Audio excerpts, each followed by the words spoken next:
Assalamualaikum warahmatullahi wabarakatuh. Sekejap Ustaz, kita buka majlis dulu ya. Kejap nak bagi Ustaz jadi co-host kejap.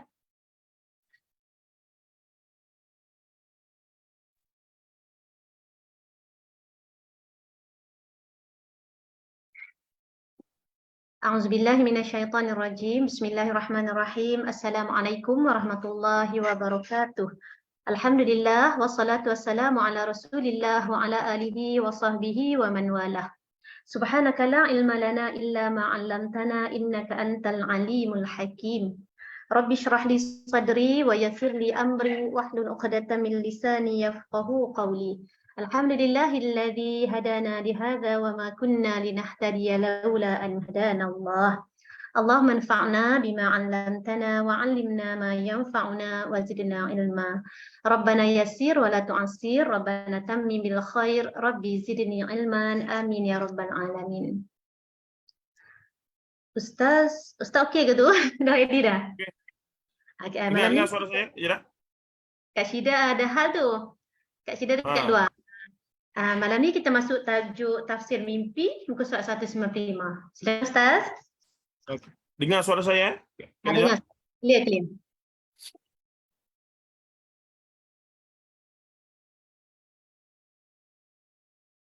Bismillahirrahmanirrahim. Assalamualaikum warahmatullahi taala wabarakatuh. Innal hamdalillah nahmaduhu wa nasta'inuhu wa nastaghfiruh wa na'udzu billahi min shururi anfusina wa min sayyiati a'malina.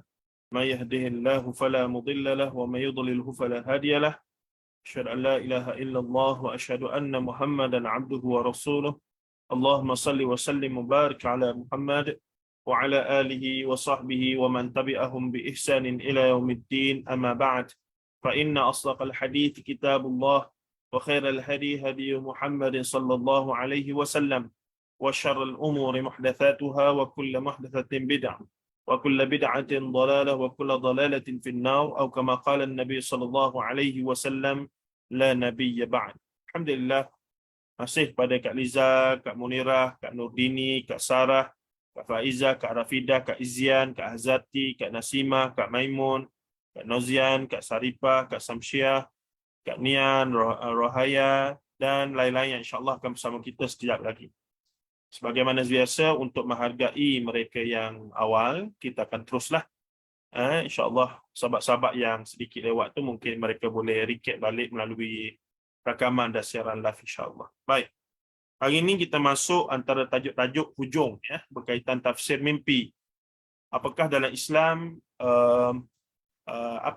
first kalau kita tanya, adakah Islam satu agama yang meraihkan mimpi? Ternyata bahawa mimpi itu salah satu makhluk daripada makhluk Allah. Antara buktinya Allah memang cipta mimpi, antara lain melalui nabi-nabi nabi-nabi Allah, rasul-rasul Allah, untuk sebagai kaedah menyampaikan wahyu. Maka mimpi para nabi dan rasul adalah ar-ru'ya, ni adalah wahyu daripada Allah Taala. Bezalah dengan mimpi kita ni. Jadi mimpi ni memang wujud. Barat pun kaji dari sudut psikoanalisis lah, macam-macam lah. Sigmund Freud lah, mereka cuba nak faham dimensi mimpi melalui perspektif mereka lah, secara saintifik, secara psikologi dan seumpama. Kita orang Islam, kita diajarkan melalui hadis Nabi SAW, ada ayat Quran yang banyak berkaitan mimpi, khususnya kisah-kisah mimpi kepada Nabi dan Rasul. Nabi Ibrahim AS mimpi untuk sembelih anak dia Ismail, arahan, ujian daripada Allah. Kenapa melalui mimpi? Sebagai ujian kepada Nabi Ibrahim.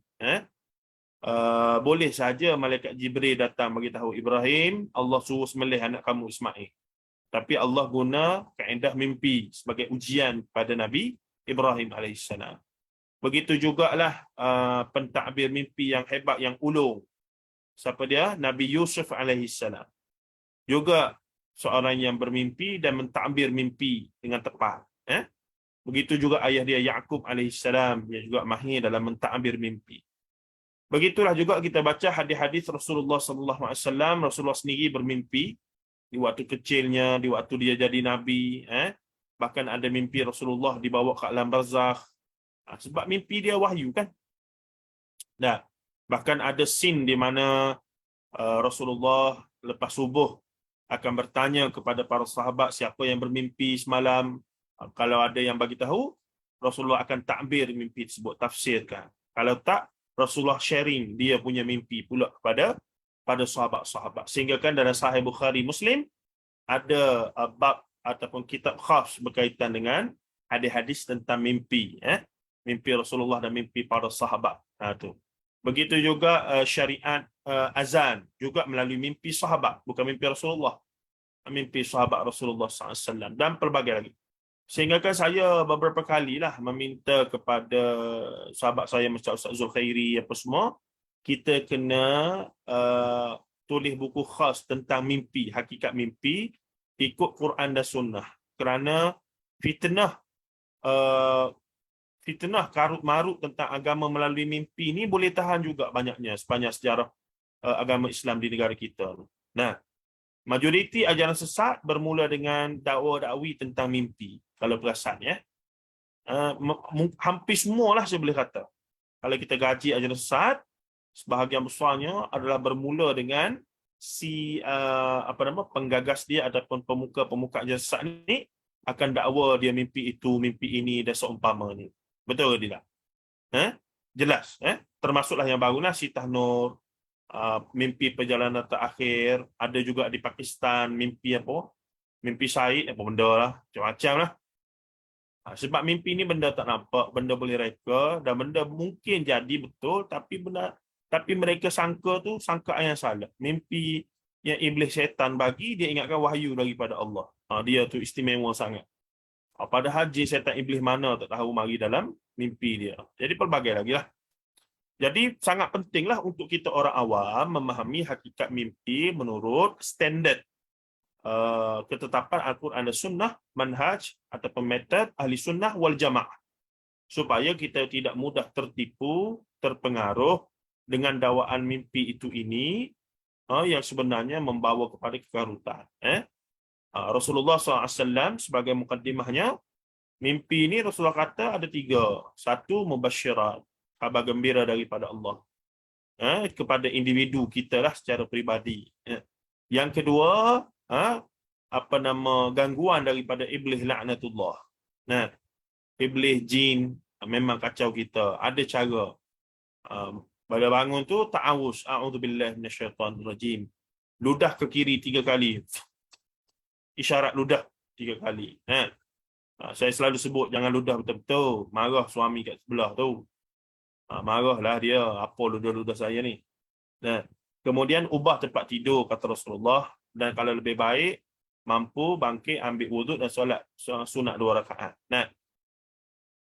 Dan ubah tempat tidur kemudiannya.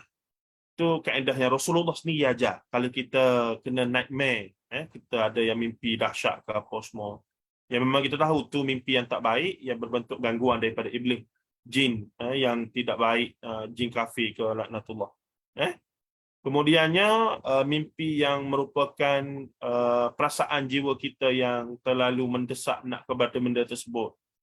Terlalulah nak pergi haji, nak pergi umrah, terlalulah nak pakai kereta tu, terlalulah nak kahwin orang ni, sampai tersebut-sebut dalam mimpi. Itu desakan jiwa psikologi biasa. Jadi itu saja mimpi yang Rasulullah cerita pada kita. Jadi jangan pandai-pandailah kita nak rokok tambah mimpi kita ni sebenarnya vision masa depan daripada Dajjal. Sudah. Mimpi kita ni malaikat yang datang bagi tahu gini-gini. Mana awak tahu tu malaikat? Entah-entah iblis mana kata tahu mari tu. Jadi benda itulah saya lihat sangat penting untuk ada satu perbahasan khusus tentang mimpi, hakikat mimpi menurut Al-Quran dan Sunnah. Yang saya ingat ramai lagi orang Melayu kita tidak jelas tentang perkara tersebut. Sedangkan dalam kitab-kitab hadis ada bab khas, dan bila ada bab khas dalam Sahih Bukhari Muslim, ternyata ia antara perkara penting dalam agama. Termasuklah yang saya perasan orang kita masih lagi kekurangan maklumat, kefahaman adalah kedudukan para sahabat dalam agama Islam. Kedudukan sahabat. Kalau guru saya kata, Ustaz Syamsuddin Abdul Rahman, sahabat Rasulullah ni satu institusi yang tak boleh kita tengok mereka secara terpisah. Sebab kerana mereka lah Quran, hadis, sunnah Rasulullah sampai kepada kita. Sebab tu Syiah kafirkan semua sahabat. Sebab bila kafirkan semua sahabat, bermaksud apa dia? Bermaksud agama ini rosaklah belaka. Kalau dapat rosakkan sahabat-sahabat Rasulullah, maka rosaklah belaka yang lain-lain tu. Baik. Baik, tengok muka surat 195. Dan ini tajuk terakhir ke Kak Liza? Ada 2-3 tajuk lagi tak? Sahabat-sahabat pun Kak Syida pun ada dah tanya nak baca kitab apa lepas ni. Saya pun tak buat keputusan lagi. Bolehlah siapa-siapa cadang ya. WhatsApp dulu, kita cadang, nanti kita pilih yang the best lah. Ada 3 tajuk lagi. Ada 3 tajuk lagi. 3 tajuk lagi. Boleh dah tu nak cadang-cadang. Saya sudi mendengar lah cadangan yang baik. Dan saya pun kena tengok buku tu juga. Saya larat tidak bawa. Larat tu nak kata larat ilmu lah. Maksudnya padan tak dengan apa yang saya tahu tu. Jangan duk baca lain, faham lain. Sesak kita semua, jangan. Jadi kena tahu juga. Boleh cadang nanti pada Kak Liza ke Kak Syida. Forward pada saya, nanti kita buat keputusan bersama insyaAllah. Syura ya, kita demokrasi di Malaysia ni tak ada masalah apa. Kita tengok majoriti kata apa. Baik. Tak payah mundi lah. Boleh bagi cadangan, tak ada masalah. Kebebasan bersuara dia panggil. Kebebasan bersuara secara terpimpin itu. Dipimpin oleh sunnah, oleh wahyu yakni insya-Allah. Baik. Bab seterusnya tafsir mimpi. Tanya soalan ini, saya terbaca sebuah hadis yang mengatakan bahawa mimpi adalah sebahagian daripada kenabian. Nampak? Adakah hadis ini sahih? Jika sahih, apa makna hadis ini? Dikatakan ada hadis yang berbunyi, mimpi itu salah satu tanda kenabian. Kalau begitu kita semua nabi ya. Tapi janti dulu. Mesti tengok dulu betul ke tidak hadis ini sahih ke tidak dulu. Mungkin hadis itu sahih, tapi cara faham secara literalnya memanglah nampak umum. Rupa-rupanya ada kefahaman secara khusus. Itu penting. Baik, kita tengok di sana. Hadis yang anda tanyakan kata guru kami ini, Hafizahullah Ta'ala, dia kata sahih. Itu dia. Tanda kenabian bagi seorang Rasul adalah, dia kata dia bermimpi. Mimpi itu sebenarnya adalah wahyu. Gitu. Ia diriwayatkan oleh Al-Bukhari dan Muslim daripada Ubadah bin Samit. Ubadah bin As-Samit daripada Nabi SAW yang berbunyi, Ru'yal mu'mini juz'un min 46 juz'an minan nubuwah. Atau kama qala sallallahu alaihi wasallam. Mimpi seorang mukmin ialah satu bahagian daripada 46 bahagian kenabian. Hadis ini Sahih Bukhari nombor 6987 dan Sahih Muslim nombor 2264. Baik, hadis ini juga diriwayatkan dengan sanad yang sahih hingga kepada Abu Hurairah radhiyallahu anhu dengan lafaz yang sama. Yakni mutawatir, bahkan hadis yang terlalu kuat dan tidak mampu dinafikan status kesahihannya. Baik, hadis ini menjelaskan bahawa mimpi seorang mukmin yang saleh memang bermakna. Dalam mimpi, seseorang boleh melihat perkara-perkara gaib, seperti berjumpa dengan malaikat, memberitakan apa yang akan terjadi pada masa hadapan dan lain-lain. Itu sebabnya mimpi mukmin disebut sebagai salah satu bahagian daripada kenabian. Mimpi orang yang soleh. Standard soleh tu kena pula dirincikan. Tak boleh main tepi jalan jumpa. Saya mimpi semalam dah. Pokok dahi 3 batang untuk pegang tangan. Semalam saya mimpi kiamat berlaku minggu depan. Tak boleh lah kita percaya tuan-tuan. Kena tengok orang tu memang kita kenal. Mak ayah kita ke, kita tahu dia soleh yakni sepanjang hidup dia kita tengok dia tak ada. Tiba-tiba dia kata semalam mimpi gini. Maka mimpi dia tu insya-Allah ada makna. Tapi payahlah zaman ni, siapa dia yang yakni soleh, sungguh-sungguh soleh, melainkan mimpi nak email belaka kita ni. Mengigau belaka. Banyak mimpi-mimpi buruk ya. Tapi tak nafikan ada orang saleh, orang yang benar-benar jaga. Nak tidur pun dengar baca itu, baca ini. Sambil-sambil nak tidur tu pun antara wirid dia, zikir dia la ilaha illallah, la ilaha illallah. Sebab dia kata kalaulah takdirnya mati dalam tidur, maka akhir lafaz dia adalah la ilaha illallah. Nabi tak suruh buat lah. Nabi tak ada kata siapa yang nak tidur sebelum tu baca la ilaha illallah sampai tertidur. Tak ada. Tapi dia ambil secara umum hadis yang menyatakan man akhiru kalamihi qala la ilaha illallah dakhala jannah. Siapa yang lafaz akhirnya mengucapkan la ilaha illallah masuk syurga.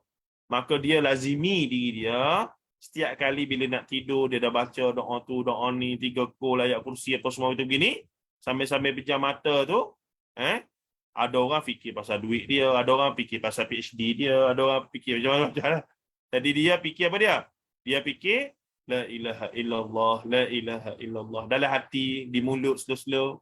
Nah, sehingga dia tertidur.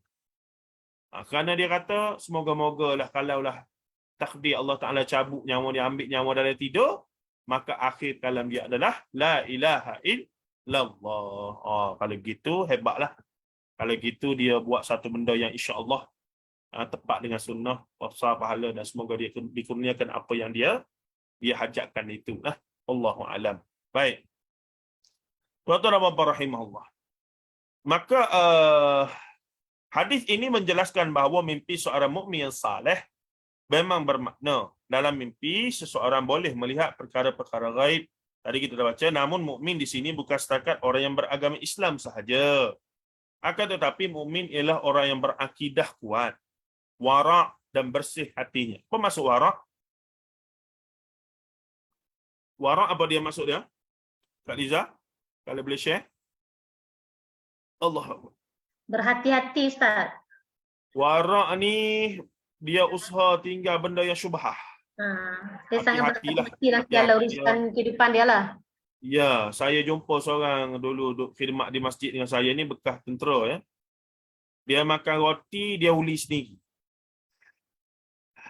Dia tak beli kat kedai, dia tak percaya. Tapi saya rasa nak tanyalah, tepung tu beli kat mana? Tapi at least dia pandai buat roti sebenarnya. Dia bekas askar, dia pandai buat roti. Jadi dia buat roti, dia jual, dia makan sendiri. Dan ayam apa semua dia sembelih sendiri. Dia tak percaya kedai sembelih. Kami dulu pun cubalah buat juga Kak Liza. Beli ayam pergi ke tempat yang sembelih depan mata kan. Tapi lama-lama tak larat lah juga. Cuma isteri saya satu masa kami duduk beli ayam di masa maju ni. Kita duduk di masa maju beli ayam di NSK masa tu. Masuk-masuk beli tu tengok muka Myanmar tak Myanmar, Thailand tak Thailand. Lepas tu lama tak beli. Lama tak beli ayam di NSK. Beralihlah beli di Azain. Azain ni ayam dia punya herba benda tu lah, sangat bagus lah. Organik lah apa betul. Lama lah duk makan ayam organik apa. Cuma masalah yang organik ni, dia beku tu, bila kita nak makan tu kena cair tu lama sangat. Let eat lah kita.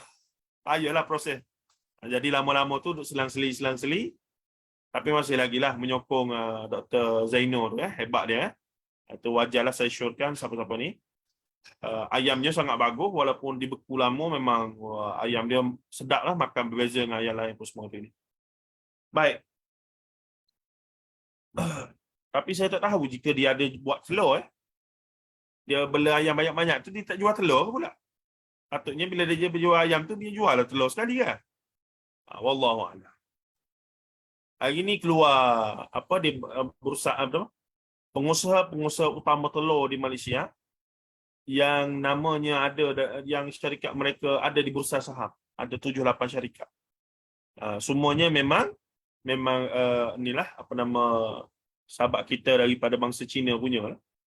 Itu satu realiti yang hebat lah. Mereka betul-betul bila mereka meniaga apa tu mereka buat sampai menjadi industri yang besar. Baik. Mukmin di sini wara' tadi kita sebutkan apa dia? Yang sentiasa menjaga syubhah. Bainahuma umur mushtabihat. Di antara halal dan haram, di antara halal dan haram itu adanya syubhat. Syubhat ni yang tak jelas. Jadi orang wara' ni baina tu di antara tu dia ambil sikap tak nak duduk di antara. Benda-benda makruh, benda-benda yang makruhah dia tak nak terlibat. Dia nak yang betul-betul jelas. Tu dahsyatlah. Dahsyatlah. Dari sudut makan minum, Kalau siapa boleh buat, cukup hebat, cukup dahsyat. Kita pula, kalaulah kita boleh jaga dari sudut ibadah, antara yang benar-benar sunat dengan yang harus dan tak jelas sunat ke tidak dari sudut dalil, kalau kita boleh pergi kepada yang jelas sunat, yang sunnah hukum, sunnah yang sunat hukumnya, itu sudah luar biasa insya-Allah. Sudah luar biasa insya-Allah. Baik. Sebagaimana Rasulullah sebut dalam salah satu hadis daripada Arba'in Nawawiyah Imam Nawawi susun tu, da'ma yaribuka ataupun da'ma yuribuka ila ma la yuribuk. Ambil benda yang kamu tak ragu dan tinggallah benda yang kamu ragu, gitu. Baik, katanya lagi di sini Rasulullah sallallahu alaihi wasallam bersabda, wa asdaqukum ru'ya asdaqukum hadithan. Orang yang paling benar mimpinya ialah dia yang paling benar ucapannya. Itu syarat dia. Kalau orang tu memang walaupun dia orang agama apa sekalipun, memang masyhur cakap kosek-kosek, maka jelaslah tak boleh kita mudah-mudah nak percaya mimpi ni. Sebab mimpi ni siapa-siapa boleh reka, satu. Yang kedua, wallahu alam mimpi dia tu betul ke tidak, betul tahu tu. Nah, kita sebut tadi sumber mimpi tu mungkin iblis yang duk kacau, yang duk talbiskan dia, yang dia sangka datang daripada mimpi dia tu Nabi Khidir lah mari, Nabi Musa lah, Nabi Muhammad. Entah siapa tak tahu tu. Macam-macam lah. Baik, hadis yang kedua itu wa asdaqukum ru'ya asdaqukum hadithan adalah daripada Sahih Muslim nombor 2263. Al-Imam Qurtubi rahimahullah berkata, Muslim yang jujur dan saleh menyerupai keadaan para nabi. Seolah-olah ada weightage, ada sedikit kita kata inilah sebab apa? Sebab sifat wajib bagi seorang nabi adalah apa dia? Amanah, tabligh, fatanah lah. Nah, oleh itu mereka dianugerahi sebahagian daripada apa yang diberikan kepada para nabi, iaitu melihat alam gaib. Ini disebut oleh Al-Imam Qurtubi, dinukilkan oleh Al-Imam Ibn Hajar Asqalani rahimahullah dalam syarah kepada Sahih Bukhari, Fathul Bari, syarah kepada Sahih Bukhari, jilid ke-12, muka surat 362. Baik, katanya lagi apa dia? Berkenaan lafaz 46 bahagian daripada kenabian dalam hadis, ini adalah riwayat yang paling masyhur. Sebahagian riwayat lain menyebutkan 45 bahagian. Ada juga yang menyebutkan 70 bahagian dan lain-lain. Perbezaan lafaz ini dijelaskan oleh Al-Hafiz Ibn Hajar Al-Asqalani rahimahullah ta'ala dalam Fathul Bari. Ibn Al-Arabi berkata, Ibn Al-Arabi Al-Maliki, bukan Ibn Arabi Sufi itu ya. Ini Ibn Al-Arabi Al-Maliki, ulama besar mazhab Malik. Berkata, perincian bahagian kenabian tidak ada yang mengetahui hakikatnya melainkan malaikat atau nabi. Apa yang baginda maksudkan dalam hadis ini hanya untuk menunjukkan bahawa mimpi adalah sebahagian daripada kenabian yang mutlak. Hal ini kerana mimpi adalah satu saluran untuk melihat kepada alam gaib. Adapun perinciannya maka hanya diketahui oleh seorang nabi. Jadi berhati-hatilah dengan fitnah mimpi ni. Fitnah mimpi ni. Berapa ramai ajar sesat yang bermodalkan mimpi dan berapa ramai yang percaya pada, dan saya yakin sebahagian mereka betul-betul alami mimpi tersebut. Cuma mereka rasa bahawa mereka tak perasan ya bahawa mereka bukan nabi untuk nak terima mimpi dan anggap mimpi itu wahyu. Tak boleh. Experience kita pun macam-macam mimpi kan. Kalau ingat balik macam-macam, terbang sana, terbang sini. Nah, masuk dalam kubur lah, pergi situ lah, pergi sini lah. Balik ke zaman kita kecil lah, pergi ke angkasa raya, macam-macam lah. Of course lah. Nah, tapi adakah kita kata, betul mimpi saya ni, saya rasa Allah Ta'ala bagi wahyu dah pada saya. Mana boleh begitu? At the first place kita bukan Nabi dan Rasul. Orang soleh pun boleh tentu lagi, saya lah. Jadi saya anggap mimpi saya tu, tak ada apa lah. Astaghfirullah je lah. Nah, gitu. Baik. Kalau dulu seronok lagi. Dulu apa dia mimpi? Mimpi jumpa harta karun. Pergi bawah keladi ni jumpa harta karun. Pergi sini jumpa harta karun. Dia tak kaya-kaya pun. Tapi sembang tu harta karun bukan main lah dia. Kak Liza, ya, mainan tidur. Kuat sangat tidur lah. Tu sebenarnya. Itu belum lagi dakwaan tidur-tidur bangun-bangun jadi alim tu. Nah, Tok Wali, setengah-setengah Tok Wali ni tidur lama bangun, dapat ilmu sekian, ilmu sekian. Tidur balik bangun, dapat ilmu ni pula. Bukan main. Orang lain hafal Qurannya, hafal hadisnya, mengaji nahwu sorahnya. Mari kelas malam-malam sejam, sejam setengah. Dah, bayar duit lagi apa semua. Dia tidur-tidur bangun, alim Quran, hadis. Eh? Habis ilmu alim. Mana boleh gitu. Nah, bangun-bangun tidur pergi jawab exam. Bukan main. Bangun, cuba kalau dalam bidang lain, bidang akademik lain, bidang matematik ke, bidang sains ke, tidur, khabar-khabar bangun, pergi jawab exam. Boleh tak boleh? Tak baca langsung. Tapi kenapa dalam bab agama ni orang boleh percaya? Orang yang tidur bangun boleh ilmu, dikatakan ilmu laduni lah, ilmu tu lah, ilmu ni lah. Macam-macam ilmu. Bila kita dengar dia baca Quran pun tak betul. La haula wala quwwata illa billah. Habis tu kalau baca Fatihah pun tak betul. Apa lagi yang kita nak harapkan untuk orang yang kononnya kita nak ambil ilmu tersebut? Eh? Nah, kita dengar at least bila kita dengar tu biarlah benda-benda asas fardu ain tu selesailah. Qurannya baca walaupun tak hafal pun baca tu kena betul lah Fatihah tu. Nah, tapi takkanlah Fatihah pun tak hafal. Baik. Tapi setengah orang yang dakwa bercakap ilmu tinggi, ilmu makrifah, ilmu hakikat, ilmu tu, ilmu ni, ilmu kulit lah, ilmu isi lah, ilmu tu. Bila kita dengar dia baca Quran, sudahlah. La haula wala quwwata illa billah. Sampaikan ada video baru Ustaz Nodrus dedah ya. Ada seorang so-called ustaz ni yang mengaku ustaz dan dipanggil ustaz oleh dia punya apa baru rekod. Apa Ustaz Mujib ada live FB? Saya lupa, Kak Liza lupa record. Tapi tak apa, ada live FB. Siapa-siapa ni saya shootkan tengok di Ustaz Nodrus punya sidang kalam. Dia dedahkan tentang seorang ustaz ni buat kelas online macam kita. Tapi cara dia bercakap tu apa dia? Ada seorang tanya, orang tu tak dedahkan wajah dia. Mungkin mungkin seorang yang nak menduga ataupun menyamar lah. Dia tanya, jadi pada hakikatnya kita ni sebenarnya Allah lah. Dia punya ilmu makrifat tu lagu tu. Jadi orang yang bertanya ni kepada so-called ustaz ni boleh tengok sendiri lah. Yang so-called ustaz tu dia ada pengikut tegar dia lah, pentaksub dia. Jadi orang yang mengaji, konon yang mengaji dengan dia ni tanya soalan.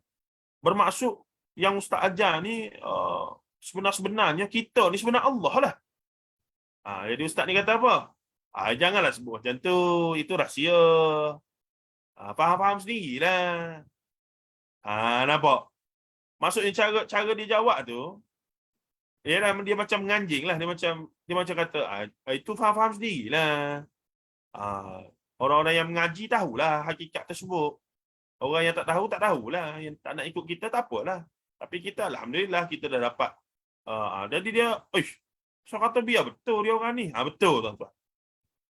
Sebahagian yang duk belajar so-called ilmu hakikat makrifat ni, akhirnya mereka akan pergi kepada mengatakan Allah itu kita ni Allah. Kita ni sebenarnya jelmaan ataupun sebahagian daripada Allah, iaitu roh kita ni berasal daripada Allah. Iaitu yang kemuncaknya nak solat. Buat apa nak solat? Kita sendiri pun sebagai pada Allah. Nak sembah siapa? Takkan nak sembah diri sendiri. Ini ajaran apa ni? Akidah apa ni? Itu yang berada pada mereka yang jauh menyimpang daripada Quran dan Sunnah Nabi SAW. Dan golongan ni kalau kita dengar dia baca Quran pun, saya pun tak lancar setengah-setengah surah yang kita tak biar, yang jarang kita mengulang. Kalau Yasin ni pejam mata lah. Kalau mari Al-Mulk, okeylah. Surah Al-Qalam, Nun, okeylah. Nah, surah-surah apa nama juzuk Amma okeylah. Mari surah pelik-pelik sikit tu. Surah Kaf, Ya, Ain, Sad. Ada ya surah-surah yang payah sikit tu terbelik lidah kita dan kita pula jarang baca. Memang tak dapat dinafikan kokak. Hatta suratul Kahfi pun kalau tidak lazim betul-betul, memang kokak-kokak juga. Tapi at least kita tahu orang ni dia boleh baca dan mengenal huruf, dah tahu ilmu tajwid, dan orang ni memang jam lah orang ni. Nampak macam boleh baca, tapi kita tahu ni memang orang yang tak belajar Al-Quran dengan baik dan bacaannya tak bagus. Begitu. Tapi nak cakap tentang agama dengan keadaan yang cakap ilmu-ilmu tadi tu lah. Oh, ilmu ni, Allah ni begini, Allah ni begini. Kita dengar meremang bulu rama tu, takut kita. Macam mana dia boleh dia boleh ada confident nak cakap benda lagu tu. Tu Ustaz Nodros di sidang kalam sangat-sangat marah dan sangat-sangat kita kata all out lah untuk menentang ataupun membongkar golongan ini. Dalam arti kata orang lain tak berani apa semua, dia berani. Pada saya, kita yang tak berapa berani ni, kita support orang macam Ustaz Noh. Kita support dia melalui mendengar, share dia punya video apa semua. Dah kita nak bongkar, tak erti, tak berani dah. Dah lah tak erti, tak berani pula. Jadi kita support dia. Dah kita share dia punya video. Dengar tak dengar, cerita lain. Tugas kita buat apa yang kita termampu, insya-Allah. Baik, kita pergi soalan kita ni. Ibn al-Arabi berkata, perincian bahagian kenabian tidak ada yang mengetahui hakikatnya melainkan malaikat atau nabi. Apa yang baginda maksudkan dalam hadis ini hanya untuk menunjukkan bahawa mimpi adalah sebahagian daripada kenabian secara mutlak. Nabi-nabi menerima mimpi sebagai jalan wahyu mereka. Hal ini kerana mimpi adalah satu saluran untuk melihat kepada alam gaib. Adapun perinciannya maka hanya diketahui oleh seorang nabi sahaja, sama ada dicerita ke tidak kepada kita. Baik, habis satu cerita. Soalan seterusnya, bagaimanakah kita boleh mengetahui adakah mimpi yang kita lihat ketika tidur bermakna ataupun tidak? Siapakah yang boleh mentafsirkan mimpi? Itu dia. Ini belum lagi jumpa bomo mimpi ni. Nah, macam-macam lagi dia punya cerita tu. Baik, jawapannya tidak semua mimpi ada hukum dan aturannya. Untuk orang-orang seperti kita yang belum termasuk dalam kategori salihin, kebanyakan mimpi kita tidak mengandungi makna yang boleh ditafsirkan. Jangan duk perasan sangatlah. Bahasa lembutnya, jangan duk perasan sangat. Bila kita mimpi saja, saya ni rasa-rasanya Allah Ta'ala bagi special ni. Tak payah. Tak payah. Kita cukuplah baca Quran. Ni Allah Ta'ala kata dalam ayat ni gini ni. Cukup dah kita ni. Tak payah duk main. Saya semalam rasa Allah ada nak bagi sesuatu pada saya ni. Nak bagi sign. Nak bagi satu isyarat. Bukan main lah. Macam-macam teori dia tu. Saya rasa saya ni dah terpilih ni. Dia mari gitu tak lama. Tak lama. Apa dia? Tarik tin di piala. Baik. Seterusnya katanya lagi, kebanyakan mimpi kita dalam hadis Ibn Hibban daripada Auf bin Malik radhiyallahu anhu, Rasulullah SAW bersabda, "Ar-ru'ya salasatun minha ta'wilun minasyaitani liyuhzina bani Adam wa minha ma yahummu bihi ar-rajulu fi yaqadhatihi fara'ahu fi manamihi wa minha juz'un min 46 juz'an minan nubuwah." Itu apa nama dia punya matan lengkapnya. Antara lain disebutkan dalam Sahih Ibn Hibban nombor 6042, mimpi terbahagi kepada 3, kata Rasulullah SAW. Mimpi yang merupakan gangguan daripada syaitan untuk membuatkan anak Adam bersedih. Itu mimpi pertama. Yang kedua, sesuatu yang difikirkan oleh manusia saat terjaga, lalu terbawa-bawa sehingga tidur. Tadi yang saya katakan, nak sangat kahwin dengan kawan tu, nak sangat pergi ke Mekah, nak sangat. Jadi duk fikir banyak sangat, terbawa-bawa dalam mimpi. Biasalah. Isteri saya punya dia buat kerja siang malam, dia punya hospital tu. Dalam mimpi pun, okey, ambil katil tu. Jangan. Ada. Jangan. Kita apa benda awak ni? Dia balik dia buat kerja dalam mimpi dia, terbawa-bawa sekarang ni duk kalut dengan assignment dia punya mengaji jugalah. Assignment dah pula. Tak siap lagi. Tu. Kata orang tua-tua tak basuh kaki lah tu. Ni bukan setakat basuh kaki ni. Mandi seluruh badan dah ni. Sebenarnya, sebab tu dalam bab tidur ni, mimpi, tidur kan. Saya selalulah duduk joking lah di surau masjid ni. Saya kata kita mazhab Syafi'i ni rugilah. Sebab kita ni berpegang bahawa tersentuh saja suami isteri batal wudu. Sedangkan antara sunnah Rasulullah tidur dalam keadaan ada wudu. Lepas tu berakallah kita dah ambil wudu apa semua nak tidur. Suami nak peluk, awak jangan malam ni saya ada wudu. Awak jauh sikit. Saya nak tidur dalam keadaan ada wudu. Mana boleh begitu? Jadi dalam mazhab Syafi'i ni kita jadi macam rugi sikit dah waktu ni. Sebab kita berpegang tersentuh saja batal wudu. Jadi sebahagian besar kita tidur dalam keadaan ada wudu sekejap saja.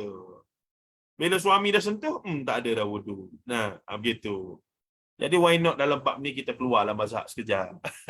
Ambillah terpegang tidak batal. Ada. Dalam bab ni tak ada masalah sangat. Dia jangan dalam bab solat, bab tawaf. Bab tawaf pula di Mekah cerita lain lah. Kita memang disyorkan untuk keluar mazhab dan pinjam mazhab lain itu pula. Nah, jadi why not dalam bab ni pun kita pada saya wajarlah kita terbuka sikit. Kita kata dalam bab ni saya pegang pandangan yang tersentuh pun tak batal. Bukan sengaja nak sentuh. Nah, tersentuh tak batal dan mungkin boleh advance sikit lagi, sengaja sentuh pun tak batal. Dalam bab tu lah. Dalam bab solat janganlah. Itu dah macam takut jadi isu pula lah dalam mazhab Syafi'i tu. Begitu. Kalau tidak sampai sudah tak dapat pahala, tidur berwudu. Ada wudu kita ni. Tu sayanglah. Baik. Katanya lagi yang terakhir apa dia? Sesuatu yang difikirkan tadi, lalu terbawa-bawa sehingga tidur, juga mimpi yang merupakan satu daripada 46 bahagian kenabian. Ada riwayat lain nanti kita akan jumpa berkaitan dengan yang saya sebutkan tadi. Satu mimpi, mubasyirat, khabar gembira daripada Allah. Satu mimpi lagi adalah gangguan iblis dan satu mimpi lagi adalah yang terbawa-bawa ke dalam mimpi itu. Hanya mimpi dalam kategori ketiga yang membawa makna yang boleh diketahui melalui takwil mimpi. Adapun kategori pertama dan kedua, maka mimpi hanya mainan tidur.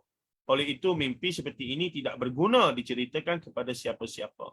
Dalam Islam, antara ulama yang masyhur sebagai takwil mimpi ini adalah Muhammad Ibn Sirin. Ada banyak buku dia di pasaran tafsir mimpi. Tapi sebenarnya buku itu adalah tidak sahih daripada Syekh ataupun Imam Muhammad Ibn Sirin. Tidak, bukan buku. Tapi dia tu memang betul ada. Muhammad Ibn Sirin ni ulama besar lah. Dan dia ni antara ulama yang kelakar, yang sentiasa tergelak, dia ni happy, go lucky. Dan ada riwayat dalam buku Ustaz Lama Makhtar, disebutkan pernah mereka sebilangan ulama ni duduk menginap di satu rumah tumpangan bersama. Ketika mereka bersama, Syekh Muhammad Ibn Sirin ni tergelak-gelak lah. Dia lah kelakar. Ada kan jadi orang memang jadi, kita tengok dia pun tahu dah kelakar. Ada orang lagu tu, muka dia, memek muka dia, kita tahu ni memang jadi kelakar ni. Betul sungguh, dia buka mulut je kelakar tu. Itu sifat personality dia. Tapi bila malam menjelma, ternyata terdengar esakan, tangisan dia yang sangat takutkan kepada Allah Ta'ala. Tu ulama kita lagu tu. Dia tak tunjuk depan orang, takut pada Allah ni. Tapi bila dia menyendiri, dia marilah. Dia mari berasa takut, berasa ni. Tu. Tapi depan orang, dia happy lah. Sifat dia begitu. Tapi ada juga ulama memang depan orang pun orang tak berani nak tegur. Serius. Dia punya wibawa, dia berjalan. Contohnya Imam Malik bin Anas radhiyallahu. Imam Malik ni bila Imam Syafi'i nak pergi berguru dengan dia, Imam Syafi'i bawa surat sokongan macam surat kabel lah daripada Gubernur Mekah. Yang kata dia ni Syafi'i keturunan sekian-sekian daripada Mekah, pada umur belasan tahun tu sudah dilantik jadi sudah berfatwa, maksudnya luar biasa lah. Jadi Imam Malik pergi rumah Imam Malik bagi surat, Imam Malik keluar, Imam Malik kata nanti datang majlis hadis aku, maksudnya tak terima lagi. Lepas tu datang kali kedua, bila Imam Syafi'i pun datang kali kedua, bawa surat tu guna bantuan Gubernur Madinah. Bila mari tu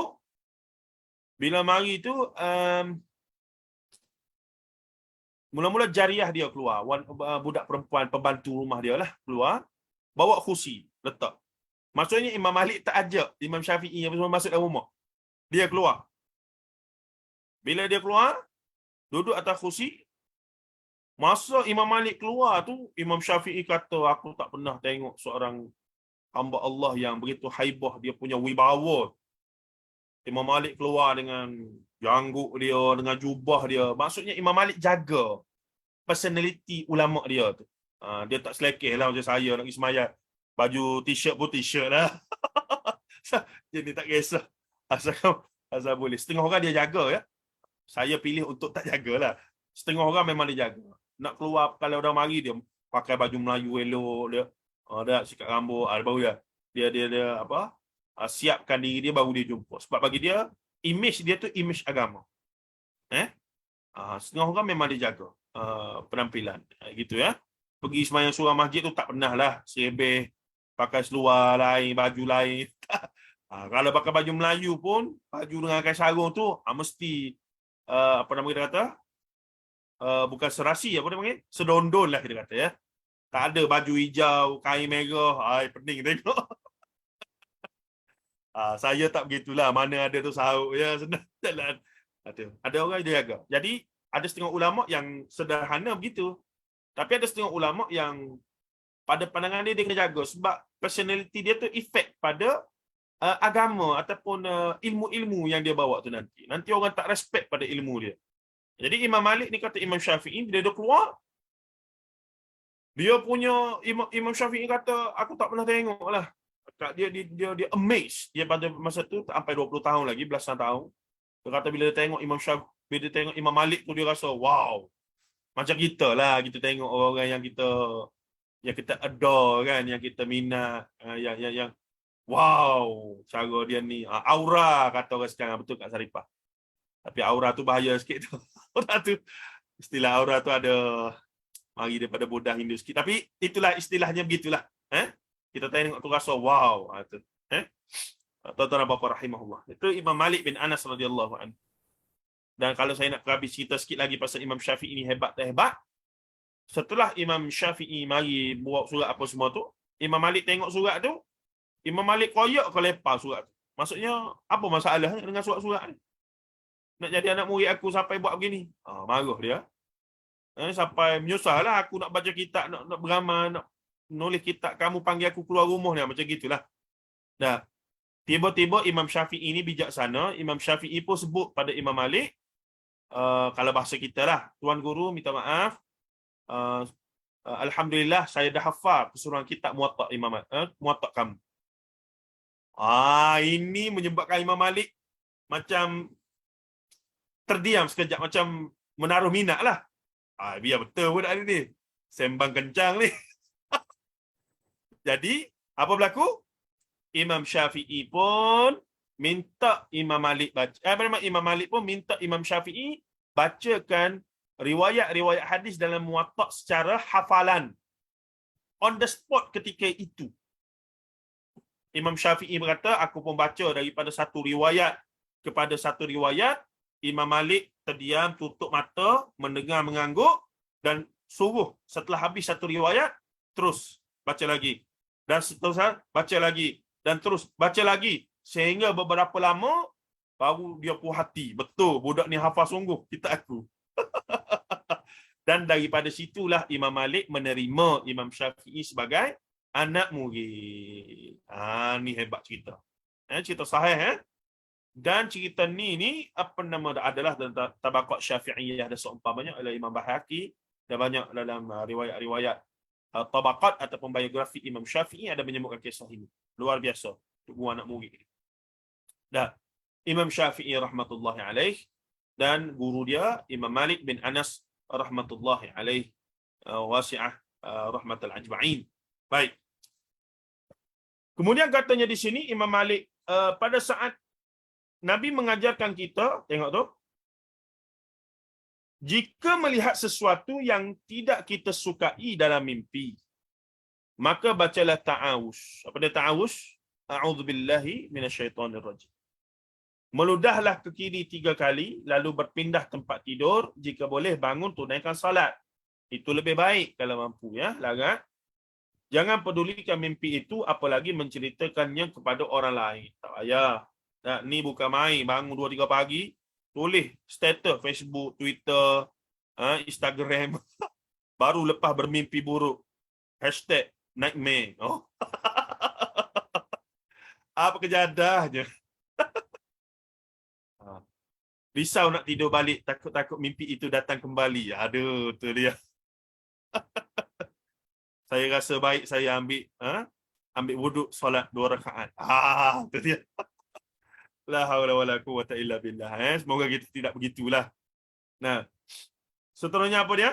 Katanya lagi, itu hanyalah tipu daya syaitan untuk merungsingkan fikiran manusia yang jahil.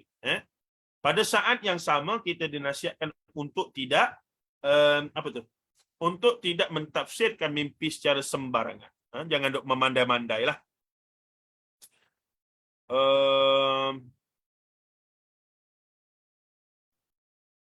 Sama ada mimpi kita ataupun mimpi orang lain. Jangan duduk pandai-pandai lah. Mimpi apa semalam? Saya mimpi terjun gaung. Ni maknanya tak ada seminggu ni.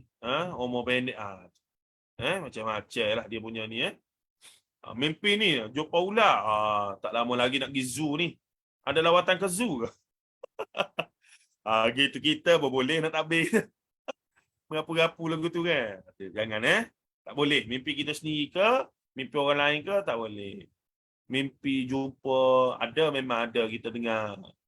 Ayah saya pun banyak kali cerita dia mimpi jumpa ayah dia yang sudah meninggal, pos motok kita, pos mau itu gini kan.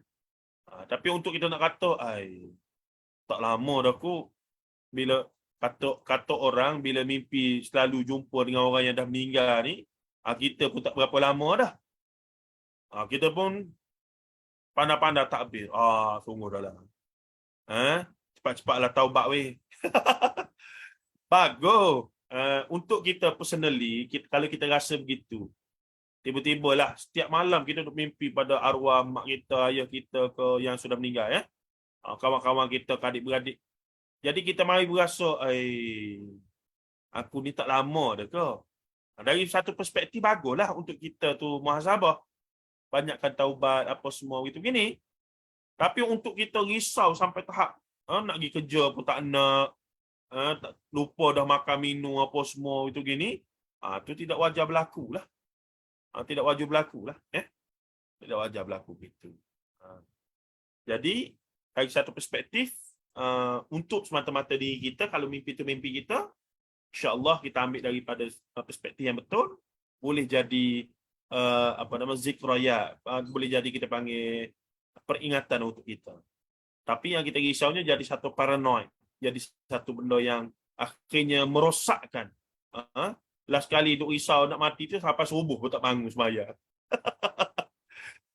dia punya mimpi takut pasal mati tu, takutlah ni. Tengok esok subuh pun tak bangun. La ilaha illallah. Itu bukan takut mati tu. Kalau takut mati, sembahyang banyak lagi. Begitu. Baik, pada saat yang sama kita dinasihatkan untuk tidak mentafsirkan mimpi secara sembarangan, sama ada mimpi kita maupun mimpi orang lain. Tak payahlah duk buat bisnes khidmat mentafsir mimpi orang, tak payah. Kita bukan Nabi dan Rasul. Kita bukan, biasanya yang jenis suka begini apa dia? Bomo-bomo belaka. Bomo dukun, sukalah tafsir gitu, tafsir gini dah seumpamanya. Baik, seterusnya. Imam Malik ditanya, rahimahullah ta'ala, bolehkah sembarang orang mentafsirkan mimpi? Beliau menjawab, rahimahullah ta'ala, adakah ia hendak bermain-main dengan kenabian? Sebab tu orang yang dakwa dia mimpi dapat something daripada Allah ni, dia soalan nak claim dia ni ada unsur kenabian pada diri dia. Dia ni level macam nabi-nabi dah sebenarnya. Tu jangan main-main. Sebab tu ajaran sesat. Dia tak direct kata dia ni terima wahyu ke apa semua. Tapi dia kata mimpi dah. Mimpi tu, mimpi ni, mimpi tu. Dia nak kata Allah direct berhubung dengan dia lah. Kalau Nabi dan Rasul, malaikat mari, apa semua, dia ni melalui mimpi. Begitu.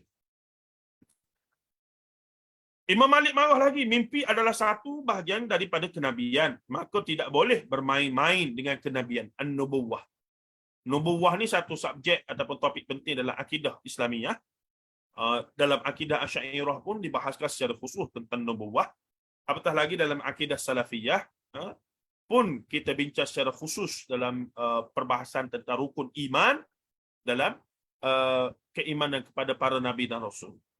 Sebab tu Profesor Dr. Umar Sulaiman Al-Ashqar rahimahullah taala tulis kitab khas 5-6 jilid untuk bahas setiap satu rukun iman, antuk minu billah, satu kitab. Malaikat satu kitab. Dia himpun semua Quran dan hadis, bahas semua Quran dan hadis yang cerita pasal percaya pada Allah, percaya pada malaikat, percaya pada rasul, percaya pada kitab, percaya pada qada, percaya pada hari kiamat dan pecahan-pecahan di bawahnya. Begitu. Baik. Dan itulah sepatutnya kita mesti untuk nak tahu perkara gaib itu mesti mari daripada apa yang Tuhan kepada pencipta alam gaib itu sendiri kata dulu, iaitu siapa? Allah Ta'ala. Nak kenal jin sebagai contoh. Jin ni apa sebenarnya jin-jin ni? Kena balik tengok pencipta jin tu kata apa. Apa dia? Allah lah. Jadi tengok Quran kata apa dulu. Oh, ada surah Al-Jin bahkan. Bukan main. Khusus ada surah Al-Jin. Tadabbur habis itu dulu. Kemudian tengok hadis-hadis Rasulullah. Itu cara kita orang Islam. Bukannya percaya untuk bomo pawang kata dulu, lepas tu baru cari Quran hadis. Tengok Quran kata sama dengan tok bomo saya kata. La ilaha illallah. Ini sesak barat. Ini alul bid'ah wad dalal. Dia percaya kepada tok bomo pawang dukun dia dulu. Ustaz-ustaz mengarut dia dulu. Kemudian baru dia cari ayat Quran hadis untuk nak kata tok guru dia tu, ustaz dia tu, tok bomo dia tu betul. Ini cara apa? Ini cara sesak barat. Kita apa Allah kata dulu pasal jin? Apa Rasulullah dulu kata pasal jin? Apa yang ulama-ulama tafsirkan, jelaskan, berpandukan Al-Quran dan hadis tentang jin? Itu kaedah kita. Sebab kita faham kata alam jin, makhluk jin ini siapa? Adalah Allah yang cipta. Jadi dari segi itu jelaslah. Sebab tu dalam masalah roh, skema roh ni, yas'alunaka 'anir ruh qul ruhi min amri rabbi. Jelas. Tapi ada orang ni cuba pergi lagi. Kenapa tak bincang? Takkanlah Allah tak bagi tahu. Memang Allah tak bagi tahu. Kalau Nabi pun tak tahu, takkanlah kamu tahu. Dia nak dakwa dia tu tahu. Dia nak dakwa dia tu ada ilmu khas yang Allah Ta'ala bagi sehingga dia tahu hakikat roh tu. La ilaha illallah. Kamu lebih hebat pada Nabi Muhammad ke? Siapa mudah dia kamu lebih hebat pada Nabi Muhammad ke? Siapa ni boleh nak cerita pasal roh gitu gini ni? Bukan main dia. Nah. Baik, soalan lain. Selain itu, janganlah mudah bertanya makna mimpi anda kepada seseorang. Manakala jika seseorang mentafsirkan mimpi kepada anda, jangan mudah percaya kata-katanya, kata guru kami ini. Zaman ini zaman fitnah. Terlalu ramai orang yang mendakwa menguasai sesuatu ilmu, padahal sebenarnya ia tidak tahu apa-apa tentang perkara tersebut. Memang bahaya. Memang bahaya. Bagaimana pula dengan buku-buku tafsir mimpi, kata soalan ini. Saya pernah menemui sebuah buku takwil mimpi karangan Imam Ibn Sirin, Muhammad Ibn Sirin ini. Bolehkah saya mentakwil mimpi berpandukan kitab ini, katanya. Jawapannya, Imam Muhammad Ibn Sirin, iaitu mati pada tahun 110 Hijrah, kemudian sikit daripada zaman Imam Abu Hanifah dan Imam Malik bin Anas. Lebih kuranglah zaman dia ni. Ialah ulama. Masa ni Imam Syafi'i lahir ke belum ni? Belum lagi. Imam Syafi'i lahir 150. Ni 40 tahun sebelum Imam Syafi'i lahir. Imam Ibn Sirin sudah meninggal dunia. Jadi kalau jumpa mana-mana, tiba-tiba ada ustaz ceramah, Imam Syafi'i telah berjumpa dengan Imam Muhammad Ibn Sirin. Tu dia. Kita kata, tak mungkin ni. Sebab apa? Dia mati lama dah baru Imam Syafi'i beranak 150 Hijrah. Jadi itu pentingnya tarikh. Tahunya tarikh mati dan wafat. Dan ilmu hadis, ilmu yang titik beratkan tarikh lahir dan mati seorang ulama untuk pastikan fakta-fakta yang didakwa itu adalah ada dia punya akurasinya, itu ada dia punya sah pengesahan, keabsahan pendakwaan itu. Baik. Katanya lagi apa dia? Imam Muhammad Ibn Sirin ialah seorang ulama tabi'in di Basrah. Apa dia masuk tabi'in? Ha? Anak murid kepada sahabat Rasulullah.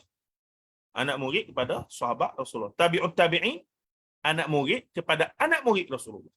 Nah, beliau terkenal sebagai seorang yang sangat alim, wara', jujur dan tekun beribadah. Beliau mengamalkan puasa Nabi Daud sepanjang hidupnya. Bagaimana puasa Nabi Daud?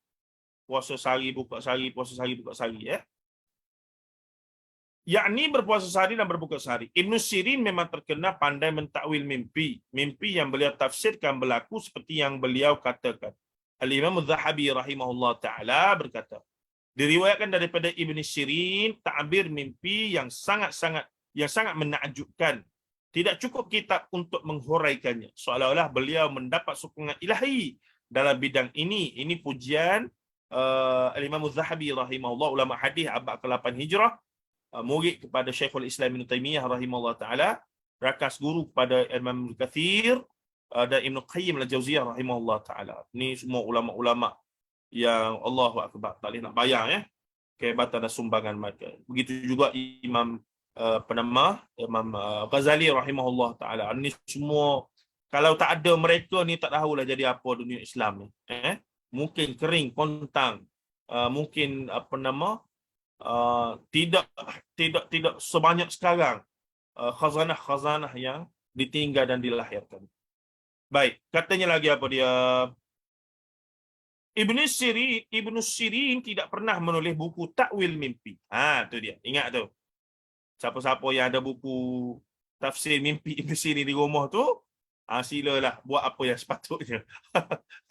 Buku tu bukan milik Muhammad Ibn Sirin. Maka buku yang ditemui di pasaran itu sama sekali bukan karangan Ibn Sirin. Menisbahkan buku ini kepada Ibn Sirin ialah satu kesalahan, jenayah ilmiah, jenayah kepada syekh kita ni. Nak jawab apa dengan dia di akhirat esok? Takwil mimpi ialah kelebihan yang Allah berikan, Allah Azza wa Jalla berikan kepada hati-hati yang bersih daripada dosa dan noda. Kemahiran ini lebih dekat kepada ilham dan bukan satu cabang ilmu yang boleh dipelajari. Oleh itu, setakat membaca buku-buku takwil mimpi tidak melayakkan anda untuk mentafsirkan mimpi. Menurut saya, menjauhkan diri daripada buku-buku sebegini lebih selamat. Jangan sekali-kali melakukan sesuatu yang bukan kemahiran anda, kerana hasilnya akan menjadi sangat buruk sekali. Wallahu a'lam.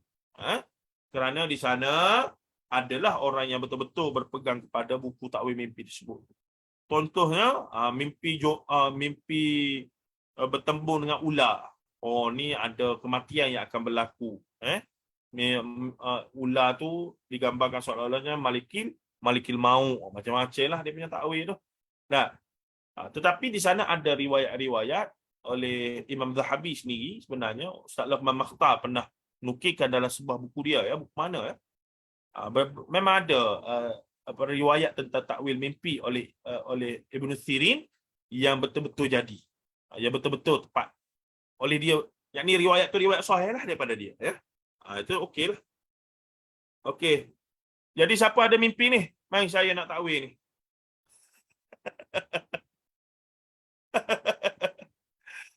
Dan dalam riwayat yang saya sebutkan tadi tentang 3 tu, dia ada tambahan. Siapa yang mimpi buruk, jangan cerita pada orang lah. Siapa yang dapat membasyirat, khabar gembira daripada Allah, yang dia yakin itu adalah petunjuk, yakni dia duduk berdoa dengan Allah untuk minta petunjuk, dia duduk semayang hajatnya, minta berdoa, tiba-tiba dalam mimpi tu macam Allah Ta'ala isyaratkan satu macam khabar gembira kepada dia. Maka dalam hadis tu Rasulullah ajar bahawa jangan cerita pada orang, melainkan orang tu kita percaya kepada dia. Maksudnya dia boleh simpan rahsia, dia itu tidak bersifat cemburu, hasad pada kita, okeylah boleh cerita. Tapi kalau sebaliknya jangan. Termasuklah mimpi buruk. Mimpi-mimpi buruk jangan, tak perlu cerita pada orang. Ini cerita rata pada orang. Itu tidak betul lah, tidak wajar berlaku. Baik, ada soalan ke? Allahu Akbar. Ada tu Uh, Ustaz, tak baca. Ada Kak Lina tanya tu. Kak Ah, Lina banyak ulasan ni. Sekejap. Mimpi Kak Lina. pula tanda nak kahwin kena pinang. Kak Saripah, mana sumbernya tu? Kalau setiap kali mimpi nampak Betul-betul ular, lah Ustaz. kalau orang yang dah kahwin 4, tiba-tiba nampak ular lagi. Dah kahwin berapa? Maksudnya, itu kata orang tua-tua dulu lah ya. Mungkin lah. Ni Ustaz Kak Lina tanya tu, mimpi ni perjalanan roh kita bila terpisah sekejap tu. Betul ke? Betul ke? Ada perbincangan di situ. Ada khilaf di kalangan para ulama tentang kedudukan hal tersebut. Sama ada mimpi ni sebenarnya roh kita keluar, pun ada juga perbincangan tentang hal tersebut. Dan di sana ada yang kata tidak begitu, sekadar minda kita saja yang sedang apa ni. Dan di barat pun ada perbincangan mimpi ni adakah roh keluar apa semua. Cuma hujah golongan yang kata roh keluar ni sebab di sana mohon Kak Lina cek balik, saya tak lupa, betul-betul lupa, saya cek balik dulu ya. Ada hadis ataupun ada ayat Quran ataupun hadis yang mengatakan secara umum ya, saya minta maaf, saya kena cek balik. Macam bila mimpi tu roh keluar, yakni apa yang berlaku adalah kalau kata orang mati dan tidur tu, maksudnya roh tu tak balik ke jasad dia tu. Saya pernah dengar dan baca perbahasan tersebut oleh guru saya, tapi saya betul-betul tak ingat dia punya mungkin boleh semak dalam kitab Ar-Ruh oleh Ibn Qayyim Al-Jauziyah. Kitab Ar-Ruh Kena oleh cari Ibn Qayyim juga Al-Jauziyah. dalam hadis Al-Bara' ni Ustaz. Tapi yang Bara' tu bin Azib, ya. tapi dia lebih pada perbincangan apa jadi lepas meninggal lah. Tak jumpa pula dia cakap masa tidur tu. Tak tahu kalau ada potongan hadis ni. Dia panjang ni hadis ni. Rasulullah banyaklah mimpi. Cuma Rasulullah mimpi ni dibawa berjalan. Yalah kalau kata tengok secara zahir hadis tu memang macam roh lah dibawa berjalan kan. Pergi ke alam barzah apa semua tu. Maksudnya roh kita ni memang boleh berjalan begitu pantas. Macam lepas meninggal tu terus dibawa ke langit ketujuh. Bagi yang beriman akan lepas, yang tak beriman akan tertahan balik ke kubur di soal muka nangkir tu. Ya, itu hadis riwayat Ahmad berkaitan dengan proses lepas kita meninggal tu lah, roh keluar daripada badan bagaikan air keluar daripada teko apa semua tu kan. Sahabat saya Ridwan ni kata ada mimpi Muhammad Qasim. Ni bahaya juga bagi tahu ni. Takut daripada tak tahu jadi tahu. Mimpi Muhammad Qasim ni seorang orang Pakistan tak silap saya, yang dah mula ada, dah lama, tapi dah mula ada pengikut di Malaysia ni. Kurang lebih macam Sitah Nur hari itulah. Dia mendakwa dia mendapat mimpi vision tentang kiamat lah. Bila nak berlaku, Dajjal nak keluar, gitu gini macam-macam lah. Tapi dia ni bukan orang, maksudnya orang alim pun tidak, orang warak pun tidak, bukanlah orang saleh, ulama-ulama ke apa, tak. Orang biasa saja. Dan profesionnya pun bukan latar belakang pengajian Islam apa semua itu gini, tapi tiba-tiba jadi fenomena, ada orang mengikutnya. Ni dia kata kalau siapa nak cari pengikut ni mudah saja, modal telefon sebiji buat live hari-hari cakap benda pelik-pelik. InsyaAllah ada pengikut. Di hujungnya buka tabung, letak nombor akaun. Macam-macam lah. Baik. Dan tentang mimpi Muhammad Qasim tu ada diskusi antara Bro Amin Firdaus, abang saya tu, dengan dua orang lagi panelis ya, Dr. Aizam Mas'ud, sahabat dan guru saya juga, ahli panel kajian akidah JAKIM, dan seorang lagi siapa dia saya tak ingat dah. Tapi satu diskusi yang bagus. Saya pernah share dengan Kak Liza ke Kak Syida, tak ingat. Boleh cari je. Bagus untuk saya shortkan semua orang tengoklah untuk faham diskusi apa isu di situ. Sebab patternnya sama dengan Sitah Nur tadi, dengan mimpi perjalanan terakhir apa semua tu. Nah, kita cerita pada anak-anak kita, nak test ibu-ibu sekalian, yang masih ada anak ataupun cucu ramai ni, cucu sekolah, cucu ramai. Nah, hari pertama suka lagi, hari kedua okey lagi, masuk ketiga pening kepala. Cucu ramai. Saya bawa anak-anak balik Kelantan. Kita anak ramai 5 orang. Ada. Hari pertama okey lagi, nampak hari ketiga tu, letih dah nampak nenek dia tu. Nampak leik dah. Pening kepala dah. Tak boleh gerak balik ni. Gerak sangat. Letih orang tua tu kata. Baik. Okey, terima kasih Puan Syahira kerana share. Boleh tengok nanti Saya syarekan untuk ada sambil-sambil memandu, sambil-sambil menggoreng di dapur tu tengok tentang hal tersebut. Baik Kak Liza, kalau tak ada apa-apa kita tangguh dulu. Kalau ada lagi nanti boleh forward pada saya soalan-soalan saya sedia. Dan berkaitan dengan lagi roh ke tadi, atas tu, Ustaz. saya cuba buat bacaan sikit Kak Lina, tentang roh keluar jasad, mimpi apa semua tu. Tengok pandangan ulama dan mana.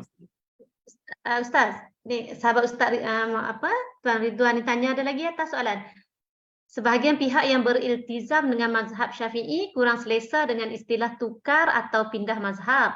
Apa perlu tukar mazhab jika dah ada pandangan dalam mazhab Syafi'i sendiri? Dia cakap. Istilah pindah. Apa perlu tukar mazhab? Kalau ada okeylah. Masalahnya tak ada lah.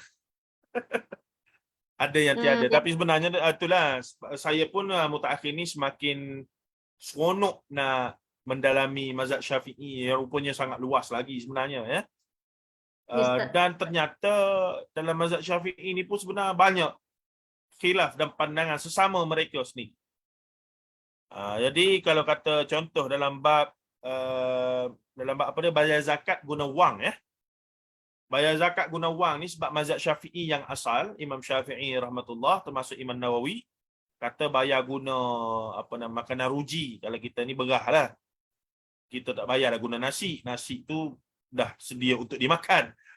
Jadi kita bayar berah dulu, tolak Okey, inilah zakat saya, orang nak tolak.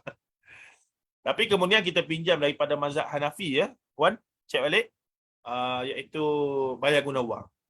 Dan ternyata pakar-pakar dalam mazhab Syafi'i di negara kita tak selesa lah bila kata kita duk pinjam daripada mazhab lain. Sebenarnya dalam mazhab Syafi'i sendiri pun memang ada ulama mazhab Syafi'i yang berpendapat tentang ijtihad mereka guna wang untuk gantikan kepada zakat. Tapi itu tidak dimasyhurkan kepada kita.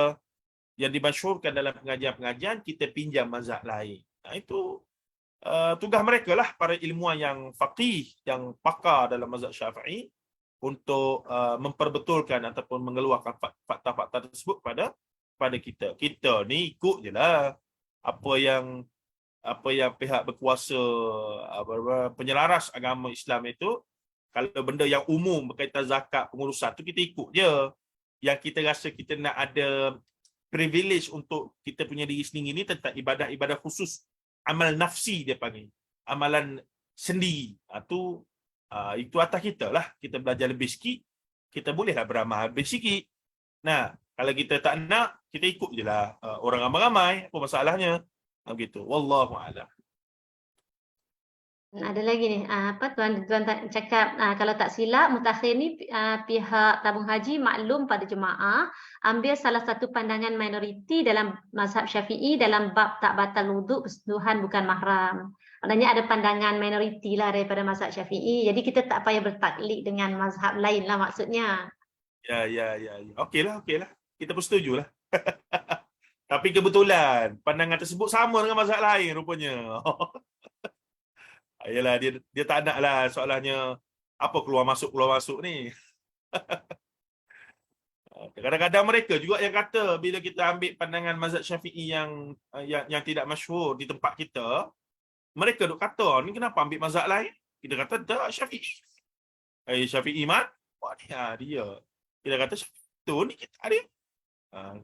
Kadang-kadang mereka juga yang kata begitu. Tapi biasanya yang kata begitu ni yang bukan yang ilmuwan lah, yang follower macam kita jugalah. Biasalah tu. Baiklah, wallahu a'lam. InsyaAllah kita sambung lagi nanti. Sikit lagi. Nanti bagi cadangan Kak Lina, Kak Liza, puan-puan akak-akak yang lain, kita nak baca buku apa pula? Apa nanti kami tanya dalam grup Ustaz. Nak bagi tajuk apa pula Ustaz? InsyaAllah. Buku Ustaz pun banyak tu. Tapi saya pun kena tengok dulu. Buku Ustaz pun banyak Ustaz. Buku Ustaz sendiri pun banyak. Yalah, saya pun kena tengok lah. Takut tak larat. Saya ni tak mampu nak Buku nak sendiri membaca tak dan ada, nak tak mampu. memahamkan dia. Okay, Alhamdulillah lah setakat ni berapa buah buku dah kita? 2, 3 dah ya? 3. 3. 3 dah. Alhamdulillah. Alhamdulillah. Semoga jadi amal soleh. Semua dicatat sebagai kebajikan. Walaupun kalau tanya tak ingat, confirm tak ingat dah. Confirm. Tapi dia ingat-ingat lah bila orang tanya rasa macam pernah Tapi belajar. ada memori ada memori. Selalu cerita Yang Ustaz. kalau kata ada persoalan-persoalan di masa depan tu, kita nak refer balik tu, buku tu ada. Deja vu. Ada catat-catat tu penting. Macam deja vu lah. Ya Kak Saripah? Deja vu. Apa tu? Deja vu. Deja vu. Oh, deja vu. Deja vu. InsyaAllah, insyaAllah. Okey Dah Ustaz. kita stop sini ya, insyaAllah. Alhamdulillah, terima kasih banyak Ustaz. Barakallahu fikum ajma'in. Kita akhirnya yang tasbih kafarah Ustaz. Subhanakallahumma wa bihamdika. Allah bihamdika asyhadu an la ilaha illa anta astaghfiruka wa atubu ilaik. Wa tawassaw bil haqqi wa tawassaw bis sabr. Assalamualaikum. Terima kasih. Terima kasih Ustaz. Sama. warahmatullahi wabarakatuh. Terima kasih Liza. Terima kasih Liza. Terima kasih. The recording has Terima kasih stopped. semua. Assalamualaikum. Waalaikumsalam warahmatullahi wabarakatuh.